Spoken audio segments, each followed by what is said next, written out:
ان کا ایک بڑا مشہور شعر ہے، مفتی عبدالجلیل صاحب فرمایا کرتے تھے، اب جو پڑھے ہیں ہسٹری وہ بچے جانتے ہیں کہ واجد علی شاہ کیسا تھا۔ اندر سبھا اس کی بڑی مشہور ہے، بارہ کا وہ جو ہے اس کا پروگرام کرتا تھا، اندر سبھا کا ناٹک کرتا تھا۔ ہر کتاب میں جو ہے، جو تاریخ کی کتاب ہے، ہسٹری کی جو کتابیں ہوتی ہیں 7 8 کی بھی ہوں 10 کی بھی ہوں، اس کے اندر بھی جو ہے لکھنؤ کے جو نوابوں کا ذکر آتا ہے تو واجد علی شاہ کا ذکر آتا ہے۔ عجیب و غریب قسم کا شخص تھا، بہت ساری چیزیں تھی، بولنا مناسب ہی نہیں سکی اس مقام پر بیٹھ کے، لیکن فرماتے ہیں کہ جو ہے اگر اس کی مغفرت ہوگی تو ایک شعر سے، بولے وہ شعر کیا تھا؟ حضور کی شان میں اس نے لکھا تھا، نواب واجد علی شاہ، وہ لکھا پڑھے نہ لکھے جناب والا، حضور کے مطابق پڑھے نہ لکھے، یعنی کسی سے پڑھے بھی نہیں، کسی سے لکھنا بھی نہیں سیکھے، پڑھے نہ لکھے جناب والا شاگرد رشید افطار، کسی سے پڑھے نہیں، کسی سے لکھے نہیں، شاگرد کس کے ہیں؟ اللہ کے ہیں، اللہ تعالیٰ سے راست علم جو ہے حضور کو ملا ہے، تو پڑھے نہ لکھے جناب والا شاگرد رشید حق تعالیٰ کے شاگرد ہیں، تو انبیاء اکرام کو اللہ تعالیٰ راست عطا فرماتا ہے۔ کوئی شخص اپنی محنت سے، اپنی کوشش سے، اپنی جستجو سے، اپنی عبادت سے، اپنی ریاضت سے، اپنے مجاہدے سے، اپنے تقوی سے، اپنے پرہیزگاری سے کبھی نبی بن ہی نہیں سکتا، یہ اللہ جس کو چاہتا ہے انہیں بنا دیتا ہے۔ اور ہمارے آقا سرور عالم صلی اللہ علیہ وسلم خاتم النبیین، حضور کے دور میں اور حضور کے بعد بھی کوئی نبی نہیں، حضور کے دور میں بھی نہیں، یہ بھی یاد رکھیں، حضور کے بعد نہیں بلکہ حضور کے دور میں بھی کوئی نبی نہیں، اور حضور کے بعد بھی کوئی نبی نہیں، حضور آخری نبی ہے۔ اب اس کے بعد مقام ہے صدیق کا، صدیقین، نبیین انعم اللہ علیہم من النبیین والصدیقین، صدیق بننا اور ولی بننا، یہ انسان بن سکتا ہے اپنی محنت سے، عبادت کرے گا، مجاہدہ کرے گا، ریاضت کرے گا، نفس کو مغلوب کرے گا، روح کو طاقتور کرے گا، ہاں اچھے صحیح پیر سے لگا ہوا رہے گا، صحیح سلسلے پہ لگا ہوا رہے گا، تو مقام ولایت میں فائز ہو سکتا ہے۔ لیکن مشکل کام ہے، کام آسان نہیں ہے، جتنا بیان سننا اور بولنا آسان ہے نا، اتنا ولی بننا آسان نہیں ہے، سمجھے نا؟ ہاں، بولنے میں سننے میں بہت آسان ہے، مقام ولایت، مقام ولایت ایسے نہیں ملتا، بچوں کا کھیل نہیں ہے، عمریں گزر جاتی ہیں، 60 سال 70 سال مجاہدہ کرتے ہیں بڑے بڑے اکابر بزرگان دین، تب اس مقام کے اوپر وہ جو ہے فائز ہوتے ہیں۔ تو صدیق بننا اور صالح بننا، ولی بننا، اس کے لیے بہت دشواریاں ہیں، بہت محنت ہے، بڑی مشقتیں ہیں، کوئی ایسے ہی نہیں بن جاتا۔ بہت سارے لوگ اپنے آپ کو سمجھتے ہیں، ولی سمجھ جاتے ہیں، بعضوں کی تو حالت یہ ہے کہ جو ہے ہولے شولے لوگوں کو ولی سمجھتے ہیں، مزدوروں کو ادھر ادھر بیٹھنے والے جن کو اپنی خود ہوش نہیں رہتی ان کو بڑے بڑے ہیں،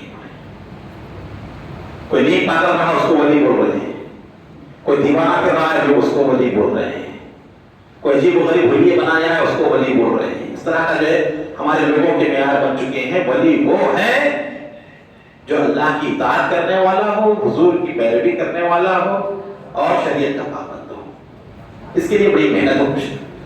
اب اس پہ رہا تیسری جماعت، شہید۔ نبی کے بارے میں نے آپ کو بتا دیا، صدیقین اور اولیاء کے بارے میں، یہ بن سکتا ہے۔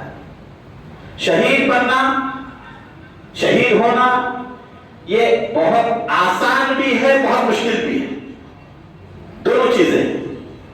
مشکل اس لیے ہے، دشوار اس لیے ہے کہ ہر آدمی کو اپنی جان پیاری ہوتی ہے، کوئی ایسی نہیں دیتا، قربان نہیں کرتا، اس لیے شہید ہونا بڑا مشکل کام ہے۔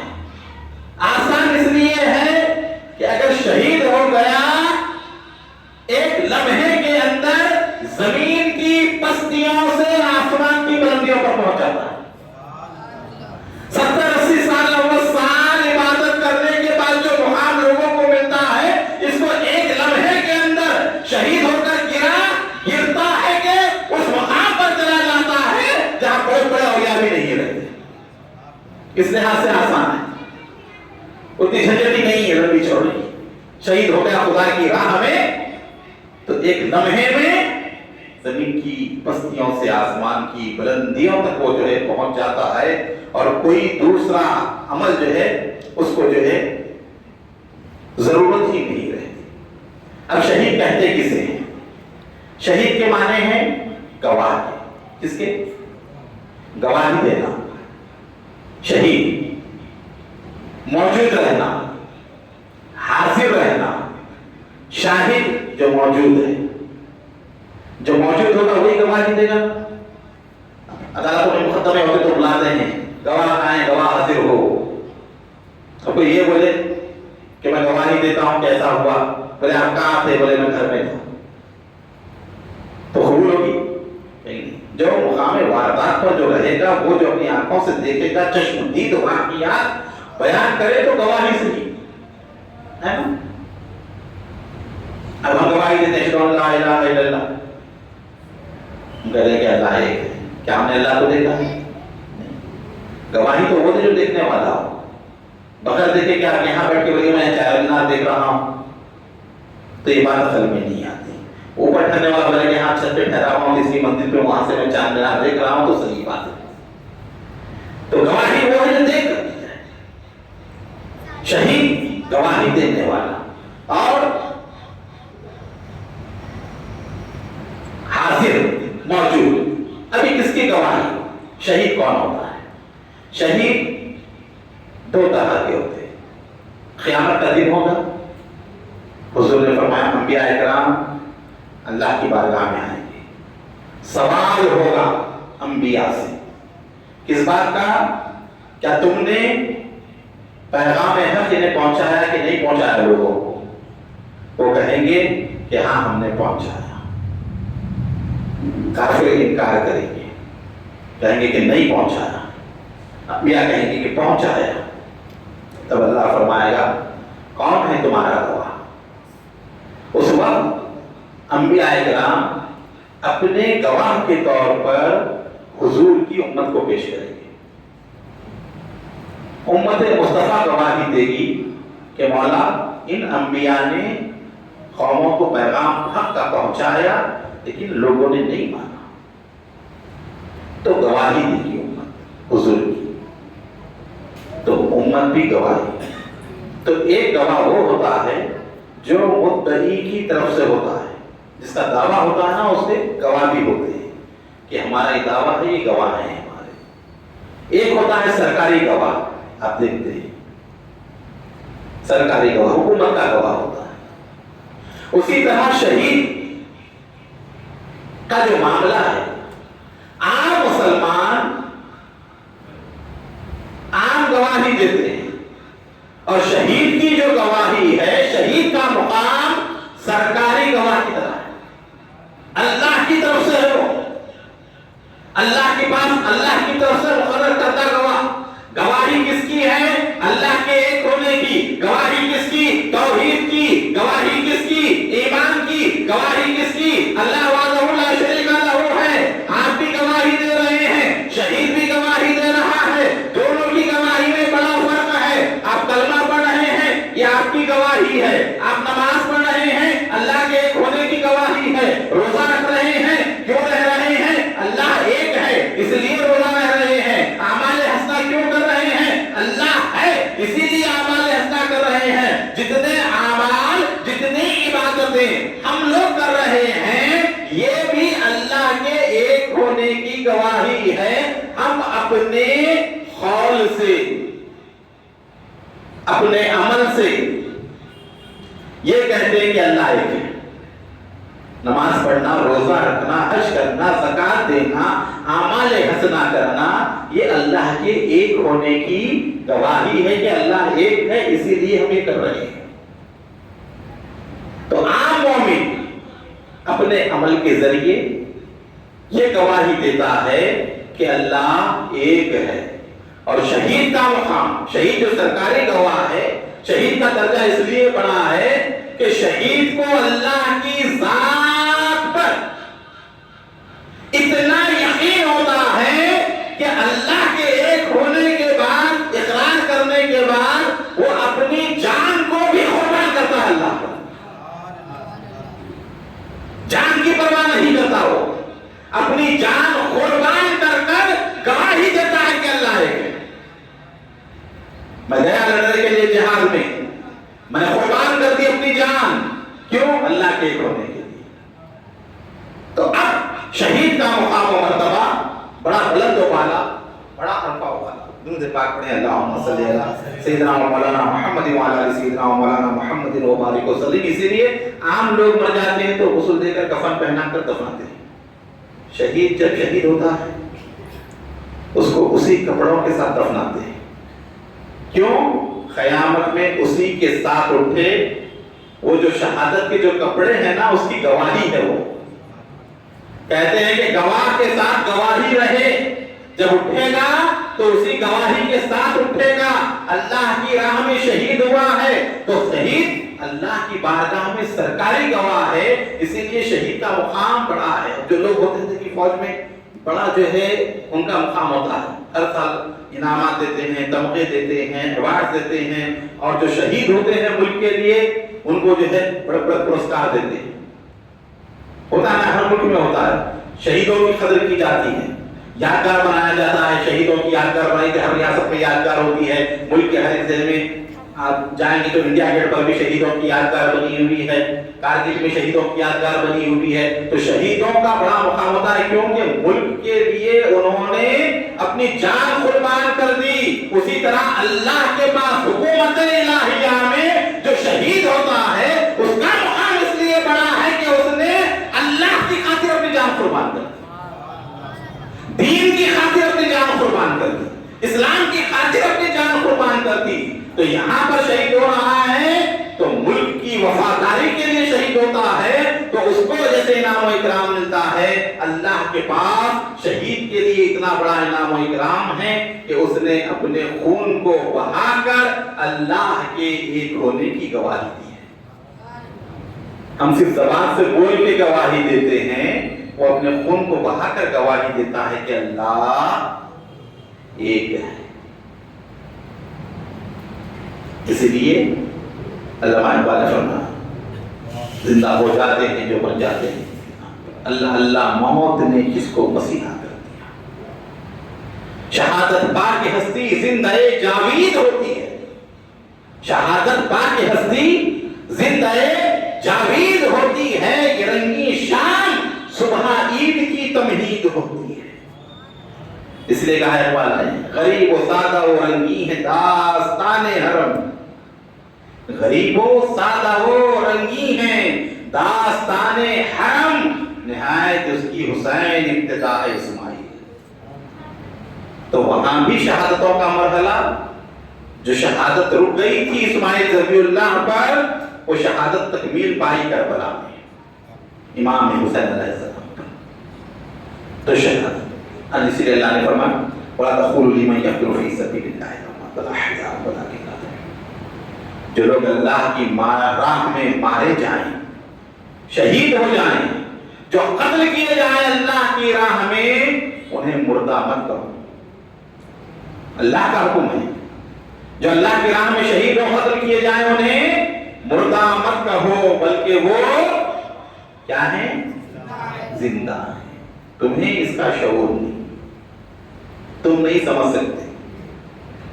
بھئی جو آدمی کٹ جائے، جو آدمی مر جائے، ہاتھ کٹ گیا، پیر کٹ گیا، سر کٹ گیا، خون بہہ گیا، روح چلی گئی، دنیا سمجھ رہی ہے کہ مردہ، اور اللہ کہہ رہا ہے زندہ. اللہ کہہ رہا ہے زندہ. دنیا میں تو ختم ہو گیا، شہید ہو گیا. لیکن اللہ فرمان مردہ مت کہو. پابندی لگا دی گئی، نہیں کہنا مردہ بلکہ وہ زندہ ہے. تمہیں اس کا شعور نہیں. دوسری دیکھیں کیوں شعور نہیں ہے، کیوں نہیں سمجھ سکتے. شہید زندہ کیسے ہے؟ شہید زندہ کیسے ہے؟ ایک مثال میں آپ کو سمجھاتا ہوں.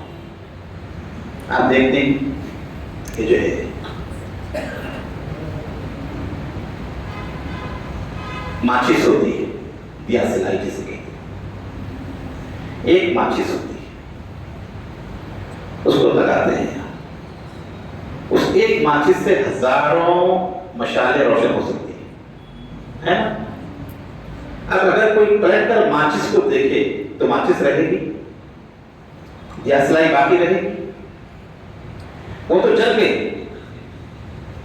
سمجھ میں آئی نہیں بات؟ گاڑی کھینچ دیا، گاڑی تو جل گئی، اس کا جو بارود ہے تھوڑا سا وہ جل گیا، لیکن اس جلنے کے بعد ہزاروں مشالیں اس سے روشن ہوتی ہیں. ایک سے دوسری موم بتی، دوسری سے تیسری، تیسری سے چوتھی، آپ جتنے چاہیں موم بتیاں روشن کر دیں.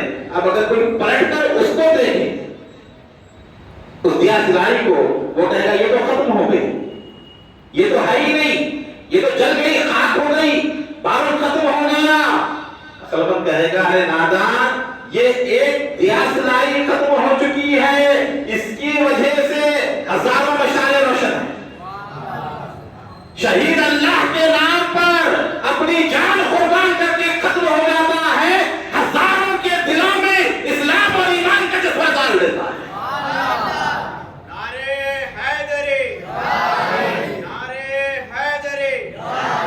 حسین ابن علی کربلا میں شہید ہو گئے، ان کی شہادت کا اتنا اثر ہے 1400 سال گزرنے کے بعد بھی ہمارے سینوں میں اسلام کا جو جذبہ ہے یہ حسین ابن علی کی شہادت کا اثر ہے.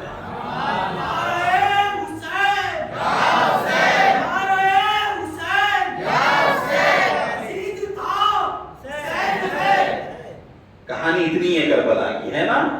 کربلا کی کہانی اتنی ہی ہے. یزید تھا، حسین ہے.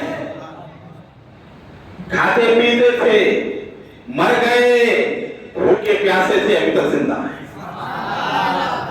پانی پینے والے ختم ہو گئے، پیاسا رہنے والا آج تک زندہ ہے. یزید کی قبر بھی نہیں ملتی اور حسین کی مرکب دیکھو جگمگا رہی ہے سورج کی طرح.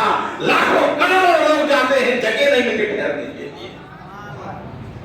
کہاں گئے دشمنان اہل بیت؟ کہاں گئے رسول اللہ کے گھرانے کے دشمن؟ نام و نشان یزید کا سب ختم ہو گیا. سردار کل شہیدوں کا اب بھی امام ہے. یہ ہیں زندہ ہو جاتے ہیں جو مر جاتے ہیں ان کے نام پر. اللہ اللہ، موت نے کس کو مسیحا کر دیا؟ یہ ایسی موت ہے حسین ابن علی کی، مرے نہیں، ان کی موت مسیحا ہے. یہ جس کے اوپر نظر ڈالے اسے زندہ کر دیتے ہیں. یہ ہے حسین ابن علی. آج ہمارے اندر جہاں کہیں اسلام کا جذبہ ہے، یہ اسی حسین ابن علی کی آواز حق کا اثر ہے. جو برداشت نہیں ہوتا، کہتے ہیں کہ مسلم پرسنل لا میں کوئی تبدیلی نہیں، اسلامی قانون میں کوئی تبدیلی نہیں. یزید بھی تو یہی کر رہا تھا نا، جس کے خلاف امام کھڑے ہوئے اور میدان میں ایک جان ہوتی ہے سب سے عزیز انسان کو، وہ بھی وہ اللہ کی راہ میں قربان کر دیتا ہے، ختم کر دیتا ہے. تب کیا ہوتا ہے؟ قرآن پاک کہتا ہے، سورہ نام پارہ نمبر 8 آیت نمبر 160، من جاء بالحسنۃ فلہ عشر امثالها. کیا کہہ رہا ہے قرآن؟ اب سمجھ میں آئے گا. جو کوئی ایک نیکی لائے گا اللہ کے پاس، اللہ اسے کتنا دے گا؟ بولو نا. جو ایک نیکی لائے گا، آپ نیکی ایک کر رہے ہیں، اللہ کتنا دے رہا ہے بیٹا کے؟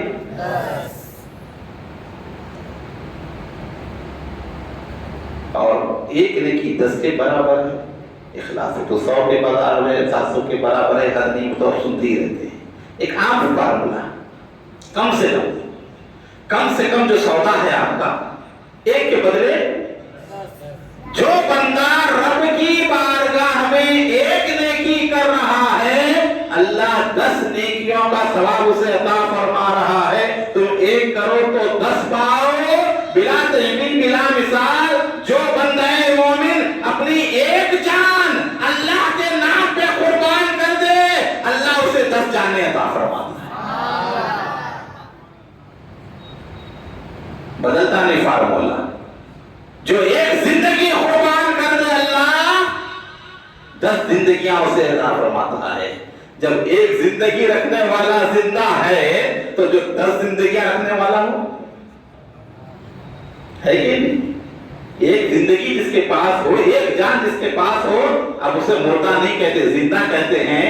اور جو اللہ کی طرف سے 10 زندگیاں 10 جانیں پالے، پھر وہ کیسے مردہ ہوگا؟ پھر اس کے بعد اللہ رب العزت نے فرمایا یہ صرف یہی نہیں کہ وہ مردہ ہیں، مردہ مت کہو، بلکہ فرمایا وَلَا تَحْسَبَنَّ الَّذِينَ قُتِلَ فِي سَبِيلِ اللَّهِ أَمْوَاتٌ بَلْ أَحْيَاءٌ عِندَ رَبِّهِمْ يُرْزَقُونَ۔ آل عمران آیت نمبر 179۔ اور جو لوگ اللہ کی راہ میں قتل کیے جائیں انہیں ہرگز مردہ خیال بھی نہ کرنا۔ پہلی آیت میں کہا مت کہو، غور کیجیے، پہلی آیت میں کیا کہا جو اللہ کی راہ میں مارے جائے انہیں مردہ۔ اب آپ یہ سمجھ سکتے ہیں بولنا منع ہے، سمجھ تو سکتے ہیں نا، زبان سے بولنے کو روک دیا گیا، ذہن میں تو بات آتی ہے ہاں مر گئے وہ لوگ بولے، تب یہاں سوچ پر بھی پابندی لگا دی گئی۔ پہلی جگہ آیت میں زبان پر پابندی لگائی گئی کہ مت کہو، اس کا مطلب یہ نہیں کہ کہنا منع ہے، سمجھنا تو جائز ہے، تو کہا گیا نہیں وَلَا تَحْسَبَنَّ الَّذِينَ قُتِلُوا فِي سَبِيلِ اللَّهِ، جو اللہ کی راہ میں قتل کیے جائیں ہرگز مردہ خیال نہ کرنا، خیال نہ کرنا، بلکہ اللہ انہیں رزق عطا فرماتا ہے۔ کھاتا کون ہے؟ زندہ، تو یہاں پر کھانا بھی دیا جاتا ہے، رزق بھی دیا جاتا ہے ان کو جو اللہ کے راہ میں شہید ہوں۔ تب یہاں پر مسلم شریف کی روایت ہے عبداللہ بن مسعود سے، اس آیت کریمہ کے معنی حضور فرماتے ہیں کہ شہیدوں کی روحیں، شہیدوں کی جو ارواح ہیں وہ سبز پرندوں کے خول میں، جسم میں، عرش الہی کے نیچے خندلوں میں لٹکی رہتی ہیں۔ ان کی روحوں کی یہ شان ہے، عرش کے نیچے خندلوں میں، سبز خولوں میں رہتی ہیں، جنت میں جہاں جاتے ہیں پھرتے ہیں اللہ تعالیٰ وہ نعمت عطا فرمایا ہے وہ کھاتے ہیں، اللہ تعالیٰ کی طرف سے ان کے لیے بشارتیں ہیں، وہ خوش بھی ہیں۔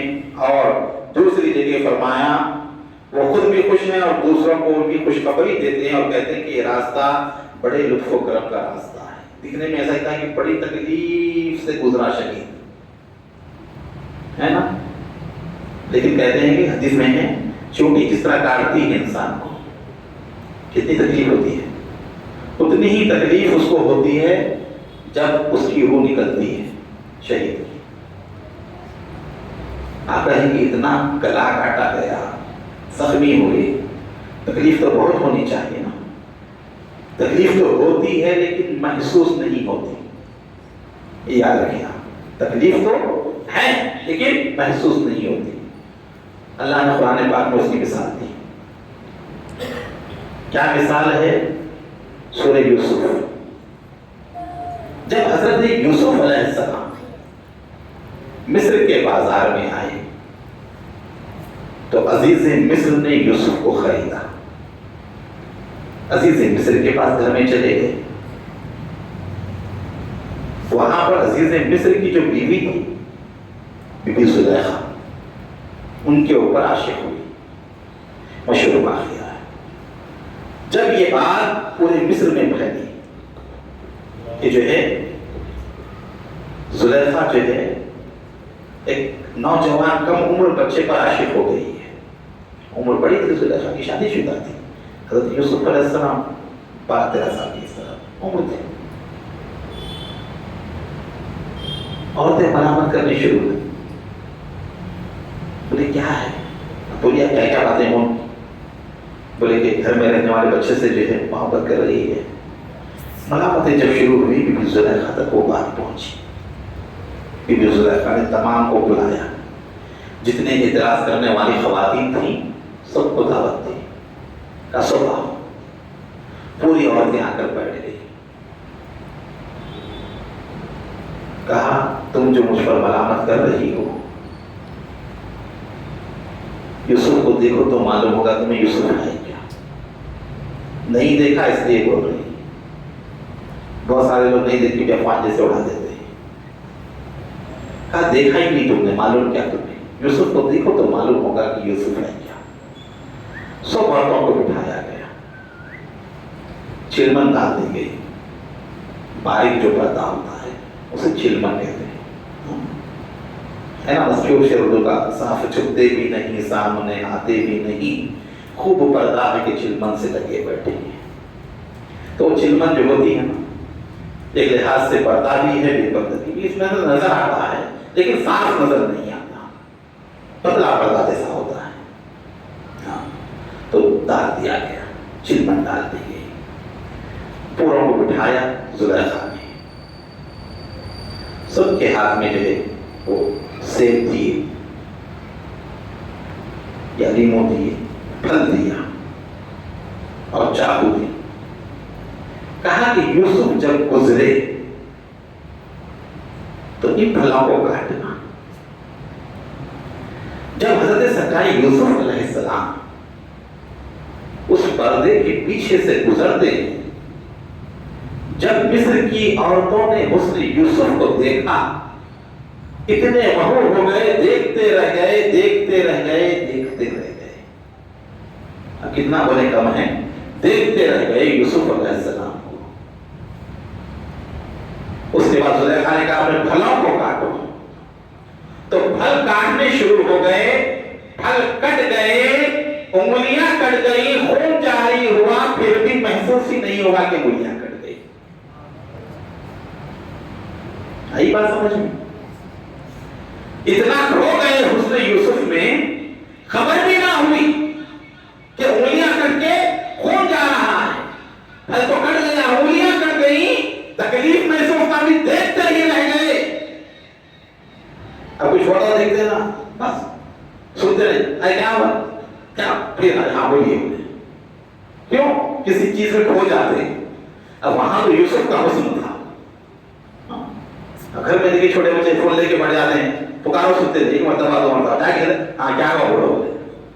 تو اس میں مغرور ہو جانا، ڈوب جانا، غرق ہو جانا، ہاں استغراق کی کیفیت ہے کسی چیز کے اندر آ جانا.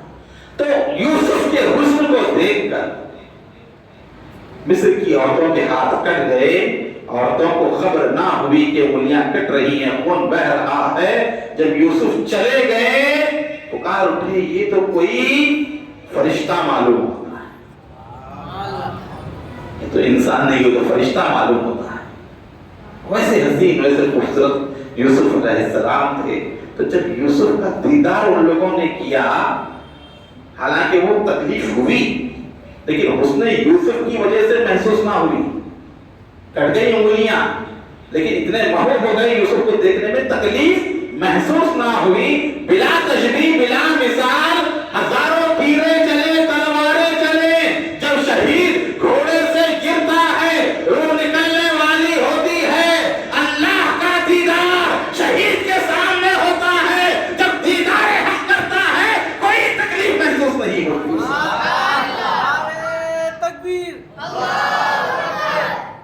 تو یہ ہے یوسف کا حسن دیکھ کر انگلیاں کٹ گئی تو خبر نہیں ہوتی، اور جس کو دیدار الہی ہو جائے، اللہ کا دیدار جو شہید کر رہا ہے، دنیا بھر کی تکلیفیں ہوں وہ محسوس نہیں کرتا. ایسے معلوم پڑتا کہ چونٹی نے کاٹ لیا ہے، اور وہ گھوڑے سے گرنے سے پہلے اللہ اس کی رفعت انصری سے روح کو پرواز کر دیتا ہے، اللہ کے حضور چلا جاتا ہے. تو یوسف کے حسن کا یہ عالم ہو تو رب کے حسن کا اسی لیے تکلیف محسوس نہیں. اور شہید اللہ کی راہ میں جان جو ہے قربان کر دیتا ہے. حدیث شریف میں کوئی بھی شخص جنت میں جانے کے بعد آنا پسند نہیں کرے گا. جانے کی کوشش کرے گا، رہتے ہوئے جاؤ، پڑھتے ہوئے جاؤ، ایسا بھی ہو گیا تو بس ہو جاؤ. سمجھے آپ؟ کدھر بھی ہو جنت میں جائے تو بس ہو جائے. اور ایسی جگہ ہے جانے کے بعد کوئی آنا، حدیث پاک میں جنت میں کوڑا کرکٹ کی جگہ، ہمارے بزرگ کی زبان میں بولے تو کچرے کی کنڈی، جنت میں کوڑا کرکٹ کی جگہ دنیا کی تمام نعمتوں سے بہتر ہے. پوری نعمتوں سے بہتر ہے. وہ بیکار نہیں جو یہاں پہ گن کرتے ہیں اس طرح. اب اللہ جنت کا نام کیا ہوگی، مثال دی گئی، سمجھایا گیا. کوڑا کرکٹ کی جگہ بھی جو ہے دنیا کی تمام نعمتوں سے بہتر ہے. ادھر والا کوئی جانے کے بعد بولے گا نہیں، بولے یہیں پہ رہنا ہے. نبی سے سامنے چلے گئے تھے تو وہیں پہ رہ گئے. گیا ہی نہیں وہاں پہ اسی طرح سے. تو اگر تو جنت میں جو ہے کوڑا پکڑ کے لیے بھی بہتر ہے دنیا کی تمام نعمتوں سے. تو وہ شخص دنیا میں آنا پسند نہیں کرے گا. سرکار فرماتے ہیں ایک شخص ہوگا اور وہ ہوگا شہید. وہ کہے گا کہ مولا میری خواہش یہ ہے کہ مجھے دوبارہ دنیا میں بھیج تاکہ تیرے نام پہ دوبارہ شہید ہو جاؤں. وہ لذت جو شہید ہوتے وقت ملتی ہے, شہادت کے وقت جو کیفیت ہوتی ہے, وہ مزہ تو جنت میں بھی نہیں ہے. شہید کرے گا خواہش, بولے مولا 10 مرتبہ بھیج, میری تو یہ خواہش ہے کہ ہر بار جاؤں تیرے نام پہ جان کو قربان کر دو, ورنہ کوئی آنا پسند نہیں کرے گا. تو یہ شہید ہے, یہ شہادت. عام شہیدوں کی بات کر رہا ہوں میں آپ کو, اونچے درجے کے اعلیٰ درجے کے نہیں, عام شہید جو ہے ان کا یہ معاملہ ہے. حضور پاک صلی اللہ علیہ وسلم نے فرمایا 6 چیزیں انعامات ہیں شہید کے لیے. کیا مقام ہے؟ دیکھیے شہادت کوئی معمولی چیز نہیں ہے. اللہ جس کو عطا کرتا ہے اسی کو حاصل ہوتی ہے, ہر کوئی نہیں. پہلی چیز سرکار نے فرمائی, اس کا خون بہتے ہی اس کی مغفرت ہو جاتی, پورے گناہ معاف. کتنا بھی بڑا گناہ گار ہے, گناہ گار اعظم کیوں نہ, دنیا کا سب سے بڑا گناہ گار بھی ہو, شہادت ایسی چیز ہے شہید ہوتے پورے گناہ معاف.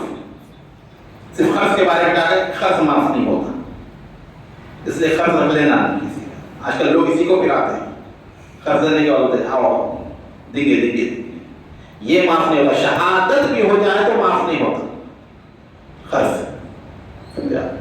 ہر گناہ معاف ہے. شہادت وہ چیز ہے ہر گناہ کو کاٹ دیتی ہے, کتنا بھی بڑا گناہ گار ہو. خطرہ گرنے سے پہلے, خون بہنے سے پہلے ہی اللہ اس کی مغفرت فرماتا ہے. پہلا انعام شہیدوں. دوسرا, وہ دنیا ہی میں جنت میں کہاں رہنے والا ٹھکانہ دیکھ لیتا ہے, دنیا میں دیکھتا ہے جنت کا ٹھکانہ. تیسرا, عذاب قبر سے محفوظ رکھا جاتا ہے, عذاب قبر سے محفوظ رکھا جاتا ہے. چوتھا, قیامت کی گھبراہٹ اور خوف سے محفوظ رہے گا. نفسا نفسی میں لوگ پھرتے رہیں گے ادھر ادھر مارے, اس کو کوئی گھبراہٹ نہیں, کوئی خوف نہیں. قیامت کے دن بھی جو ہے سکون اور اطمینان سے ہوگا. پانچواں, اسے ایمان کا لباس پہنایا جاتا ہے اور حوروں کے ساتھ اس کا نکاح کیا جاتا ہے. انعام. چھٹواں, اس کے رشتہ داروں میں سے 70 آدمیوں کی شفاعت کا اسے اختیار دیا جاتا ہے, جن کے اوپر جہنم واجب ہو چکی ہے. ایسے لوگ 70 جہنمیوں کو جنت میں لے جا سکتا ہے ایک شہید. تو شہید کا مقام و مرتبہ کیا ہوگا؟ اللہ تعالیٰ نے جن کے لیے مقرر کر دیا وہی لوگ اس مرتبے پر پہنچتے ہیں. اور نواسہ رسول جگر گوشہ علی و بطول شہزادہ گلگو قبا اے کرے سکھو صفا قتیل خلچر تسلیم و رضا. حضرت سیدنا امام حسین علیہ السلام کی وہ ذات ہے کہ دنیا آپ کو سید الشہداء کہتی ہے. جتنے شہید ہوئے ہیں اسلام کے لیے ان سب کے سردار کا نام حسین ابن علی. تب اندازہ لگا حسین ابن علی کا مقام کیا ہوگا. یہ تو عام شہیدوں کا مقام ہے, اور حسین ابن علی کا مقام جو تمام شہیدوں کا سردار ہے, نواسہ رسول ہے, ان کا مقام, ان کی مرتبہ کی بلندی ہم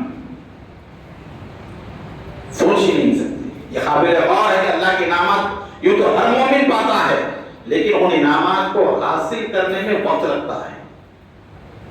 ہر مومن کو اللہ تعالیٰ کی طرف سے انعامات ہیں, لیکن حاصل کرنے کے لیے وقت لگتا ہے.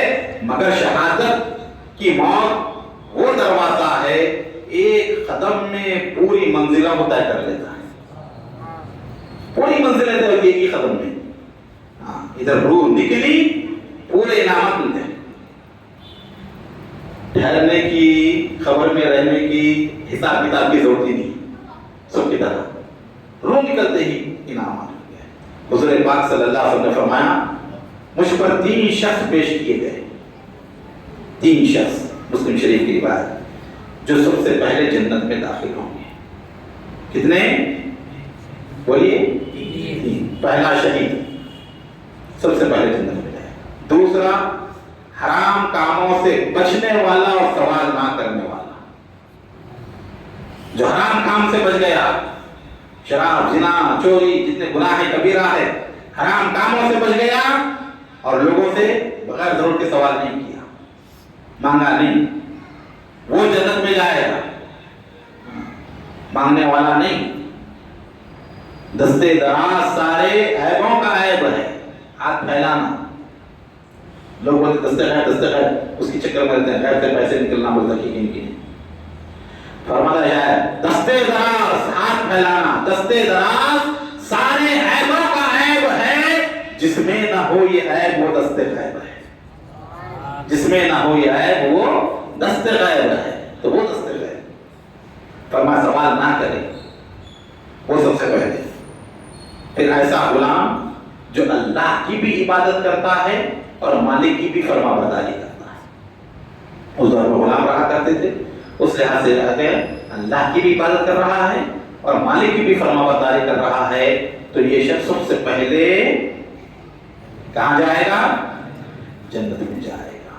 حدیث پاک میں ہے شہادت قرض کے سوا سارے گناہ ہٹا دیتی ہے، ہر گناہ ہٹ جاتا ہے، یہ ہے شہادت۔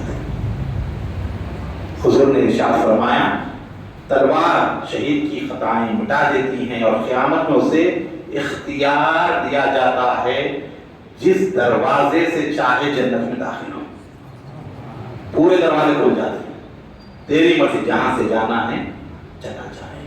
تو یہ شہادت کی مقام و مرتبہ، شہادت کی اہمیت ہے۔ اور امام حسین کی جو شہادت ہے اس کی انفرادیت کیا ہے اور کیوں امام کی شہادت کو اتنی شہرت ملی، اتنا اثر کیوں ہے؟ لوگ بولتے، بہت سارے اعتراض کرتے، بھائی بہت سارے لوگ شہید ہوئے، ان کی یاد نہیں مناتے، خالی حسین ابن علی کی یاد کیوں مناتے؟ یہ بہت بڑا سوال ہے۔ کئی جنگیں ہوئی، سب کو چھوڑ دیا گیا، کربلا میں کیا چیز ہے؟ کربلا کی اتنی یاد تازہ کیوں ہے؟ تو انشاءاللہ کل کا جو بیان رہے گا وہ امام علی مقام کی شہادت کی انفرادیت اور اس کی خصوصیت کیا ہے، واقعہ کربلا کی، اس کے اوپر جو ہے بولنے کی جو ہے کوشش کی جائے گی۔ تمام ایک ساتھ خود بھی آئیں، اپنے دوست احباب کو بھی لائیں تاکہ ہمارے دین اور ہمارے عقیدے کا تحفظ ہو۔ اللہ تعالیٰ ہم تمام کو شہدائے کربلا کے فیضان سے مالا مال فرمائے۔ وما علینا الا البلاغ۔ کھڑے ہو جائیں گے سلام